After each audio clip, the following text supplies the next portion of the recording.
ഒരു നായയിൽ നിന്ന് ഈ ഗുണങ്ങൾ പഠിക്കൂ. ജീവിതത്തിൽ പരാജയപ്പെടില്ല. ചാണക്യൻ പറയുന്നത് കേൾക്കൂ. ഒരു കുടുംബാംഗത്തെ പോലെയാണ് പല കുടുംബങ്ങളും ഇന്ന് നായയെ കാണുന്നത്. ചാണക്യൻ തൻ്റെ നീതിശാസ്ത്രത്തിൽ അതിൻ്റെ വിശ്വസ്തമായ പെരുമാറ്റത്തിൽ നിന്ന് നിരവധി മനുഷ്യർ പഠിക്കണമെന്ന് പറഞ്ഞിട്ടുണ്ട്. സ്വന്തം സ്വാർത്ഥതയ്ക്കായി മറ്റുള്ളവരുടെ സന്തോഷം നശിപ്പിക്കുന്ന വ്യക്തി ഒരു നായയിൽ നിന്ന് ജീവിത പാഠം പഠിക്കണമെന്ന് അദ്ദേഹം നിർദ്ദേശിക്കുന്നു. നായ്ക്കൾ തങ്ങൾക്ക് കിട്ടുന്നതിൽ സംതൃപ്തരാണ്.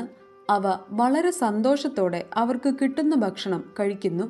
നായ്ക്കളുടെ ഈ ഗുണം ജീവിതത്തിൽ നമുക്ക് കിട്ടുന്നതിൽ സംതൃപ്തരായിരിക്കാൻ നമ്മെ പഠിപ്പിക്കുന്നുവെന്ന് ചാണക്യൻ പറയുന്നു. ഭക്ഷണത്തിൻ്റെ കാര്യത്തിൽ നമ്മൾ കഴിക്കുന്ന ഭക്ഷണത്തെ ബഹുമാനിക്കണം എന്നും ചാണക്യൻ പറയുന്നു.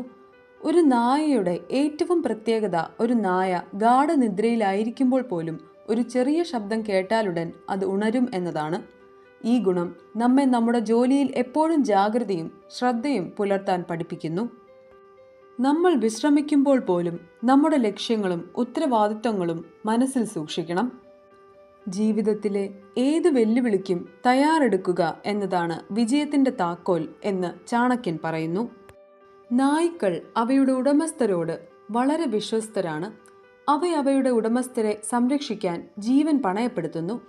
ഈ ഗുണം നമ്മെ നമ്മുടെ കുടുംബത്തോടും സുഹൃത്തുക്കളോടും സമൂഹത്തോടും വിശ്വസ്തരായിരിക്കാൻ പഠിപ്പിക്കുന്നു. നമുക്ക് നല്ലത് ചെയ്യുന്നവരോട് നാം എപ്പോഴും നന്ദിയുള്ളവരും സത്യസന്ധരുമായിരിക്കണം. അതുപോലെ ഒരു വ്യക്തി താൻ ചെയ്യുന്ന ജോലിയോട് വിശ്വസ്തത പുലർത്തണം. വഞ്ചിക്കരുതെന്ന് ചാണക്യൻ പറയുന്നു. ചാണക്യനീതി പ്രകാരം മനുഷ്യർ നായകളിൽ നിന്നാണ് നിർഭയത്വത്തിൻ്റെയും ധൈര്യത്തിൻ്റെയും ഗുണങ്ങൾ പഠിക്കേണ്ടത്. ഒരു നായ തൻ്റെ ഉടമയെ ഉപദ്രവിക്കുന്ന ആരെയും ധൈര്യത്തോടെ നേരിടും.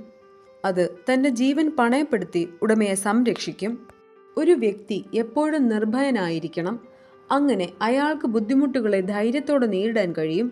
കൂടാതെ നമ്മുടെ ലക്ഷ്യങ്ങളും തത്വങ്ങളും സംരക്ഷിക്കാൻ നാം നിർഭയമായി നിലകൊള്ളണമെന്നും ഈ ഗുണം നമ്മെ പഠിപ്പിക്കുന്നു. ജീവിതത്തിൽ അനീതിയെ എതിർക്കാൻ ഒരവസരമുണ്ടാകുമ്പോൾ നാം അതിനെ ധൈര്യത്തോടെ നേരിടണമെന്ന് ഇത് നമ്മെ പഠിപ്പിക്കുന്നുവെന്നും ചാണക്യൻ പറയുന്നു.